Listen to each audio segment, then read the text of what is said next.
Hi all, അസ്സലാമലൈക്കും. Welcome back to Silnas kitchen. ഇന്നത്തെ recipe ഒരു അടിപൊളി വെറൈറ്റി ബ്രേക്ക്ഫാസ്റ്റിൻ്റെ റെസിപ്പിയാണ്.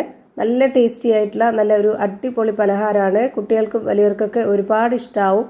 ഏത് കറികളുടെ കൂടെ വേണമെങ്കിലും ഇത് കഴിക്കാൻ പറ്റുന്നതാണ്. ഇറച്ചി കറികളുടെ കൂടെയോ മുട്ടക്കറിയുടെ കൂടെയോ കടലക്കറി അങ്ങനെ ഏത് കറികളുടെ കൂടെ വേണമെങ്കിലും കഴിക്കാൻ പറ്റിയ നല്ല ടേസ്റ്റി ആയിട്ടുള്ള ഒരു അടിപൊളി പലഹാരമാണ്. അപ്പോൾ ഇതെങ്ങനെയാണ് തയ്യാറാക്കുന്നതെന്ന് അറിയാനായിട്ട് വീഡിയോ സ്കിപ്പ് ചെയ്യാതെ മുഴുവനായിട്ടൊന്ന് കണ്ടു നോക്കണേ. റെസിപ്പിയിലോട്ട് കിടക്കുന്നതിന് മുമ്പായി സിൽനാസ് കിച്ചൺ ചാനൽ ആദ്യമായിട്ട് കാണുന്നവരാണെങ്കിൽ പ്ലീസ് ഒന്ന് സബ്സ്ക്രൈബ് ചെയ്തേക്കണേ. ഒപ്പം തന്നെ ഈ വീഡിയോസ് നിങ്ങൾക്ക് ഇഷ്ടപ്പെടുകയാണെങ്കിൽ ഒരു ലൈക്ക് ചെയ്ത് ഷെയർ ചെയ്ത് സപ്പോർട്ട് ചെയ്യാനും മറക്കരുത്. ഇനി നമുക്ക് ഇതെങ്ങനെയാണ് തയ്യാറാക്കുന്നതെന്ന് നോക്കാം. അപ്പോൾ ഇതിനു വേണ്ടി ആദ്യം തന്നെ മിക്സിയുടെ ചെറിയ ജാറെടുത്തതിന് ശേഷം അതിലേക്ക് ചോറിട്ട് കൊടുക്കുന്നുണ്ട്. അരക്കപ്പ് അളവിലാണ് ചോറിട്ട് കൊടുത്തിട്ടുള്ളത്. ചൂട് ചോറോ ബാക്കി വന്ന ചോറോ ഏതായിരുന്നാലും കുഴപ്പമില്ല. ഇതിലേക്കിനി ഒരു കോഴിമുട്ട പൊട്ടിച്ചൊഴിച്ചു കൊടുത്തതിന് ശേഷം ഒരു 1/4 കപ്പ് അളവിലുള്ള തേങ്ങയും കൂടെ ഇട്ട് കൊടുക്കാം. ഇനി ആവശ്യത്തിനുള്ള ഉപ്പും ഇട്ട് കൊടുത്തതിന് ശേഷം ഒരു 1/4 കപ്പ് അളവിൽ വെള്ളവും കൂടെ ഒഴിച്ചു കൊടുത്തിട്ട് ഇത് നന്നായിട്ട് അരച്ചെടുക്കുന്നുണ്ട്. അരച്ചെടുത്ത ആ ഒരു മിക്സ് ഞാൻ ഇതുപോലെ ഒരു ബൗളിലേക്ക് ഒഴിച്ചു കൊടുക്കുന്നുണ്ട്. റേഷൻ അരിയുടെ ചോറോ അല്ലെങ്കിൽ സാധാ അരിയുടെ ചോറോ ഏതായിരുന്നാലും ഇതേ അളവിൽ തന്നെ എടുത്ത് അരച്ചെടുക്കുക. ഇനി നമുക്കിതിലേക്ക് വേണ്ടത് റവയാണ്. 250 ml കപ്പിന്റെ അളവിൽ 1 കപ്പ് റവ ഇട്ട് കൊടുക്കുന്നുണ്ട്.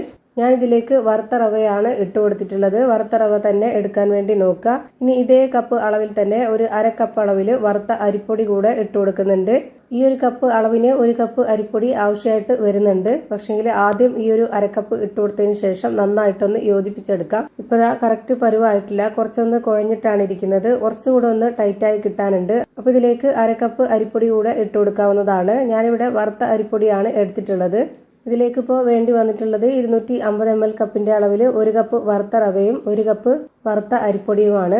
ഇനി നമ്മുടെ കയ്യിൽ കുറച്ച് ഓയിൽ തടവിയതിന് ശേഷം ഇതിൽ നിന്ന് കുറച്ച് മാവ് എടുത്തിട്ട് ഇതുപോലെ ഒരു ബോൾ ഷേപ്പിലാക്കി എടുക്കാം. ഞാൻ ഇതുപോലെ ഈ ഒരു വലിപ്പത്തിലാണ് എടുക്കുന്നത്. ഓരോരുത്തർക്കും എത്രയാണോ വലിപ്പത്തിൽ വേണ്ടത് അതിനനുസരിച്ച് എടുക്കാവുന്നതാണ്. ഒരുപാട് വലിപ്പത്തിലോ അല്ലെങ്കിൽ ഒരുപാട് വലിപ്പം കുറഞ്ഞിട്ടോ എടുക്കരുത്. കുറച്ചൊരു മീഡിയം സൈസിലാണെന്നുണ്ടെങ്കിൽ നമുക്ക് കറക്റ്റ് പരുവത്തിന് കിട്ടും. നമുക്കിത് എണ്ണയിൽ ഫ്രൈ ചെയ്തെടുക്കാനുള്ളതാണ്. അപ്പോൾ ആ ഒരു പരുവത്തിൽ കിട്ടുകയാണെന്നുണ്ടെങ്കിൽ നല്ല പെർഫെക്റ്റ് ആയിട്ട് കിട്ടും. ഇനി നമുക്കിത് പരത്തിയെടുക്കണം. അതിന് വേണ്ടിയിട്ട് ഒരു പ്രസ്സിലോ അല്ലെന്നുണ്ടെങ്കിൽ ഇതുപോലെ ഒരു സ്റ്റീൽ പ്ലേറ്റിൽ കുറച്ച് ഓയിലൊന്ന് തടവിയതിന് ശേഷം ഇതുപോലുള്ള പരന്ന ഒരു അടപ്പും കൂടെ എടുത്തതിന് ശേഷം അതിലും കൂടെ ഓയിലൊന്ന് തടവി കൊടുക്കുന്നുണ്ട്. എന്നിട്ട് നമുക്ക് ഈ ഒരു മാവ് എടുത്തിട്ട് ഇതുപോലെ വെച്ച് കൊടുത്തിട്ട് അതിന് മുകളിലായിട്ട് ഈ ഒരു തട്ട് നന്നായിട്ടൊന്ന് അമർത്തി പ്രസ് ചെയ്ത് കൊടുക്കുക. എന്നിട്ട് നമ്മൾ ഇതെടുക്കുമ്പോൾ ഈ ഒരു ഷേപ്പിൽ നമുക്ക് കിട്ടുന്നതാണ്.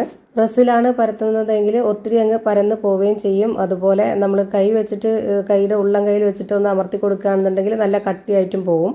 ഇങ്ങനെ ആകുമ്പോൾ നമുക്ക് നല്ല കറക്റ്റ് പരുവത്തിന് കിട്ടും. ഞാനിപ്പോൾ എളുപ്പത്തിന് വേണ്ടിയാണ് ഇങ്ങനെ ചെയ്തെടുത്തിട്ടുള്ളത്. ഓരോരുത്തർക്കും എങ്ങനെയാണോ വേണ്ടത് അതിനനുസരിച്ച് ചെയ്തെടുക്കാവുന്നതാണ്.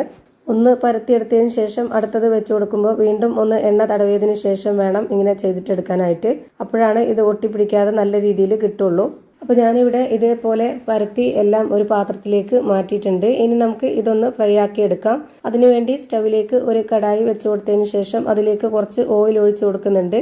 ഓയിൽ നല്ല പോലെ ഒന്ന് ചൂടായി വന്നതിന് ശേഷം ഒരു മീഡിയം ഫ്ലെയിമിലേക്ക് ഇട്ട് കൊടുക്കണം. എന്നിട്ട് ആ ഒരു ഫ്ലെയിമിൽ തന്നെ വെച്ചിരിക്കണം. കൂട്ടുകയോ കുറയ്ക്കുകയോ ഒന്നും ചെയ്യണ്ട. എല്ലാം ഫ്രൈ ആക്കി വരുന്നവരേക്കും ഈ ഒരു ഫ്ലെയിമിൽ തന്നെ വെച്ച് കൊടുക്കുക. ഇത് വെന്ത് വരുമ്പോൾ മുകളിലേക്ക് ഇതുപോലെ പൊങ്ങി വരും. ആ ഒരു സമയത്ത് നമുക്കിതൊന്ന് തിരിച്ചിട്ട് കൊടുക്കാം. തിരിച്ചിട്ട് കൊടുത്തതിന് ശേഷം ഒരു 4-5 സെക്കൻഡ് ഒന്ന് വേവാനായിട്ട് വെയിറ്റ് ചെയ്യുക. അത് കഴിഞ്ഞതിന് ശേഷം നമുക്കിതുപോലെ ഒന്ന് തട്ടിക്കൊടുത്താൽ മതി. അപ്പോൾ ഇത് നന്നായിട്ട് പൊള്ളി വരുന്നത് കാണാം. ഇപ്പോൾ ഇതാ നല്ല പോലെ പൊള്ളി വന്നിട്ടുണ്ട്. ഇത് അകമൊക്കെ നന്നായിട്ട് വേവുന്നത് കൊണ്ടാണ് ഇങ്ങനെ പൊള്ളി വരുന്നത്. ഇപ്പോൾ ഇത് എടുത്തു മാറ്റാവുന്നതാണ്. ഇതുപോലെ തന്നെ അടുത്ത ഒരെണ്ണവും കൂടെ ഇട്ട് കൊടുക്കാം. എന്നിട്ട് ഒരു 3-4 സെക്കൻഡ് വെയിറ്റ് ചെയ്യുക. അപ്പോൾ ഇത് നന്നായിട്ട് വെന്ത് വരും. വെന്ത് വന്നു കഴിഞ്ഞാൽ ഇതുപോലെ മേളിലോട്ട് പൊങ്ങി വരും. ആ ഒരു സമയത്ത് നമുക്കിത് തിരിച്ചിട്ട് കൊടുക്കണം. എന്നിട്ടൊരു 4-5 സെക്കൻഡ് വേവാനായിട്ട് വെയിറ്റ് ചെയ്തതിന് ശേഷം ഒന്ന് തട്ടിക്കൊടുക്കുക. അപ്പോൾ ഇതും നല്ല പോലെ പൊള്ളി വരും. ഇതേപോലെ തന്നെ എല്ലാം ഫ്രൈ ആക്കി ഒരു പാത്രത്തിലേക്ക് മാറ്റുന്നുണ്ട്. അപ്പോൾ ഇതാ പുറം ഭാഗം നല്ല ക്രിസ്പി ആയിട്ടും അകം നല്ല സോഫ്റ്റ് ആയിട്ടുള്ള ഒരു അടിപൊളി ബ്രേക്ക്ഫാസ്റ്റ് റെഡിയായി കിട്ടി. ഇത് ഒരുപാട് എണ്ണ കുടിക്കുകയില്ല. നല്ല ടേസ്റ്റാണ് കഴിക്കാനായിട്ട്. വീണ്ടും വീണ്ടും കഴിക്കാൻ വേണ്ടി തോന്നും. ഇതിന്റെ അകം എങ്ങനെയാണ് ഇരിക്കുന്നതെന്ന് അറിയാനായിട്ട് ഇതൊന്ന് പൊട്ടിച്ച് കാണിക്കുന്നുണ്ട്. അപ്പോൾ ഇത്രയേ ഉള്ളൂ ഇന്നത്തെ വീഡിയോ ഇഷ്ടമായാൽ ലൈക്ക് ചെയ്യാനും കമന്റ് ചെയ്യാനും ഷെയർ ചെയ്യാനും മറക്കരുത്. അതുപോലെ തന്നെ ഞാനിടുന്ന പുതിയ വീഡിയോസ് നോട്ടിഫിക്കേഷനായിട്ട് കിട്ടുന്നതിന് വേണ്ടി സബ്സ്ക്രൈബ് ചെയ്ത് ബെല്ലൈക്കൺ അമർത്തി അതിൽ ഓൾ എന്ന ഓപ്ഷൻ എനേബിൾ ചെയ്ത് കൊടുക്കാനും മറക്കരുത്. പുതിയൊരു വീഡിയോയുമായി വീണ്ടും വരും. Thank you for watching.